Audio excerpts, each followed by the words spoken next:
Hey there, my name is Alex, I am the Silver Mont, and in this video we're going to be talking about Nightreign's possible DLC. Now I'm going to say right off the bat, I don't have any information here. I don't intend this video to imply that I do, and if the thumbnail was somehow giving you that impression, I'm sorry, you can fly away, because I don't know anything, no one knows anything, it's all speculation. Well, we've had information floating around for a while that Nightreign is going to get additional content. The wording seems to imply we're going to get more bosses, and Nightfarers, plural.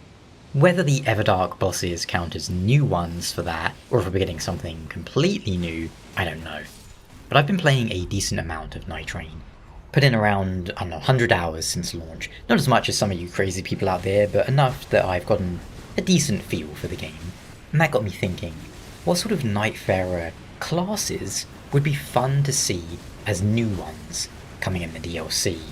So in this video, I'm going to go over some that I came up with, and again, just to make it 100% clear, this is all stuff I have made up. It isn't coming to the game. That said, I would also love to know what sort of classes you guys would like to see in the game. Please do leave a comment down below letting me know. If you want, you can use the kind of template I made in this video to describe it, or just write a wall of text, whatever works best for you. At any rate, let's get started, shall we? The first Nightfarer concept I have is the Trueborn Heir. I didn't really put much thought into the names for any of these, but this Nightfarer is the Dragon Warrior.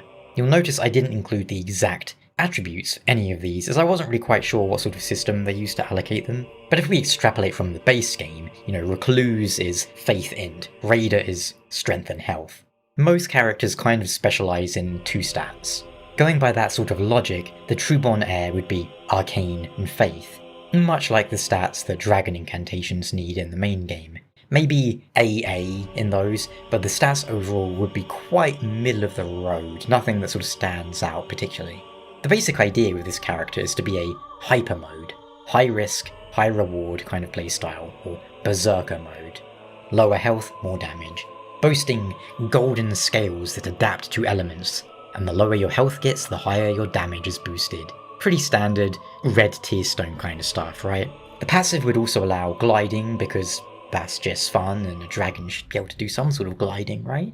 But the heir's skill would be entering a stance, where the damage scales probably more from Arcane and Faith, or your level, than any melee stat. The light attack slashes would do mediocre damage unless you're low health, but they would be rapid, and I think we could give him a relic that boosts or adds bleed or frost to them, either all the time or conditionally, which would be cool with his high arcane. And when you aren't using this, the heir would still be decent at melee thanks to the arcane allowing for, katanas and bleeds and stuff, but not as good as the executor at proccing them.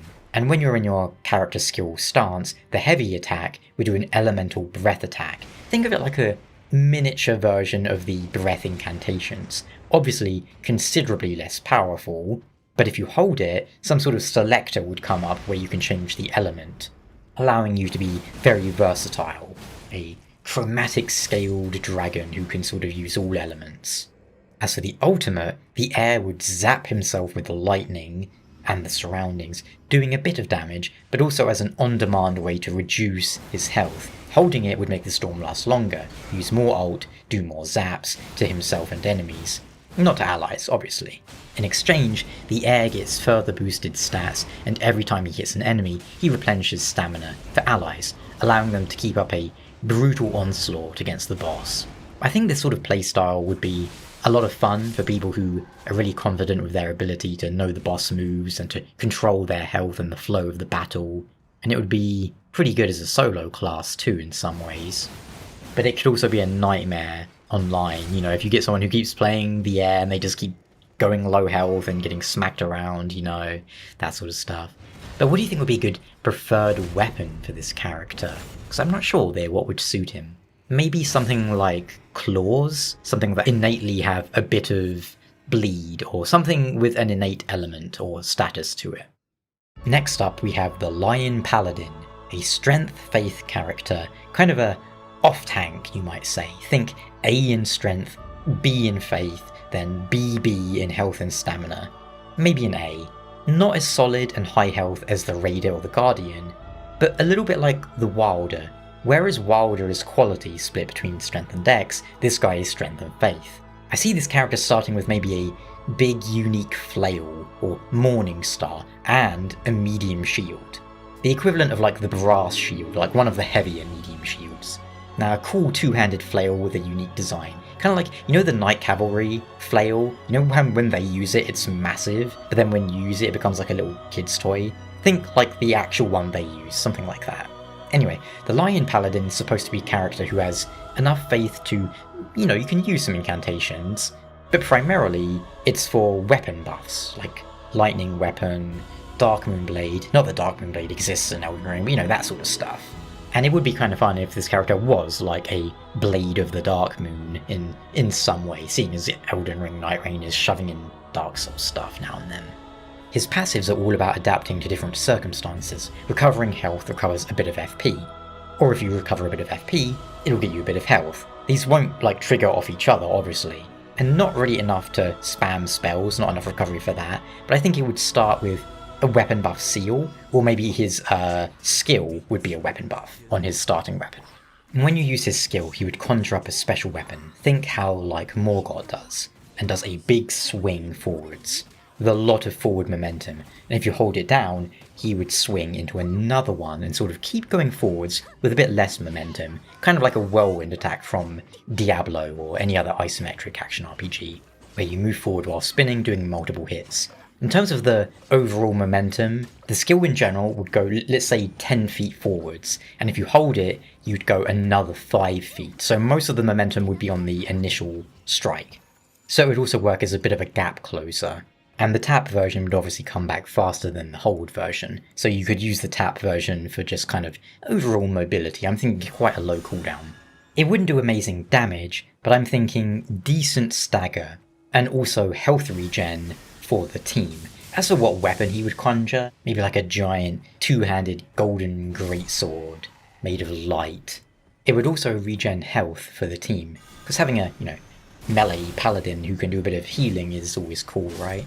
Then you have this work in conjunction with his ultimate art, which gives him a glowing weapon buff for, let's say, 15 seconds, which means that every hit he does now regenerates health, but only for him. And whether that's a flat amount of health per hit, or a percentage of damage, I don't know, probably a percentage of damage would work better, as flat weapon buffs in Dark Souls can be a little bit broken, so let's say maybe it's a portion of your damage instead. At the same time, this buff makes it so that he takes a portion of damage instead of the team. So let's say he does his ult, and then you are there as well, you get hit for 1,000 damage. Instead of taking that 1,000 damage, 500 of it would go to the Paladin. But he wouldn't just take it as one big chunk of 500, he would take it as 500 damage over, say, 3 seconds, like a damage over time. And this damage can't kill him, only take him to 1 health.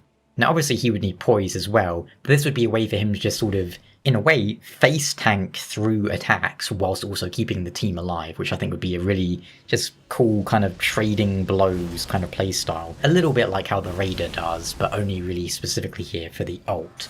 And I just think it would be a cool and useful sort of support ability for players who like to take on that kind of tank support role to defend the team. He wouldn't be as good as the Guardian at, enmity or threat generation and actual tanking, because he doesn't have the super block, he doesn't have as much health, defense, or stamina, but he's another tanky option, and he can heal. This would be balanced out by his relatively low damage and so on. Not optimal for a high skill team, because at that level of skill, you never really get hit, so you don't need defense, offense is the only thing that matters.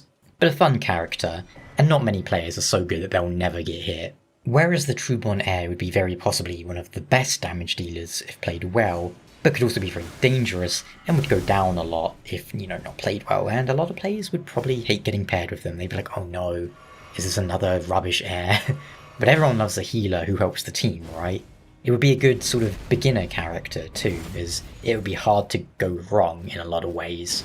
And I think that meshes very well with the sort of Paladin archetype. It's not always, but it's often a very popular and good beginner choice. Whether you're looking at, Baldur's Gate 3, World of Warcraft, almost any game where you can track the population, Paladins make up a huge percentage of it, as they're just very popular character archetypes. And that brings us to the final Nightfarer, the Dragon Slayer. This character doesn't do anything for the team like Paladin, other than bring extreme damage. Think of the Dragon Slayer as the Dex counterpart to the Raider in a way.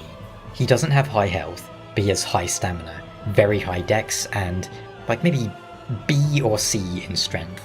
This character is solely for dealing damage, a selfish DPS. His passive is all about mobility. He can jump, double jump, I don't know, maybe even triple jump with a relic.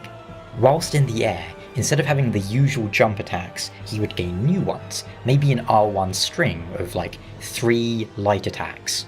And the heavy attack would be the usual sort of plunging attack. So you can jump, attack, attack, jump again, attack, attack, and you get the idea.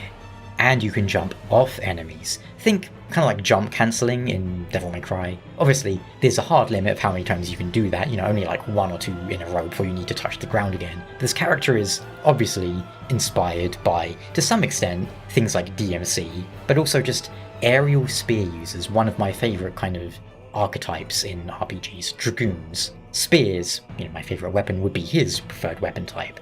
He would have a unique spear R1 chain that uses both stabs and slashes. Maybe not in the R1 chain, but he would definitely need slashes as well as stabs, because spear movesets have always been one of the biggest issues I've had with these Souls games, because they're almost always super boring, which I think is really dumb, considering how versatile spears are. You can slash with a spear, you can do a lot of things with a spear. There's a reason they are like the oldest weapon and the most effective weapon until you invent a gun in history.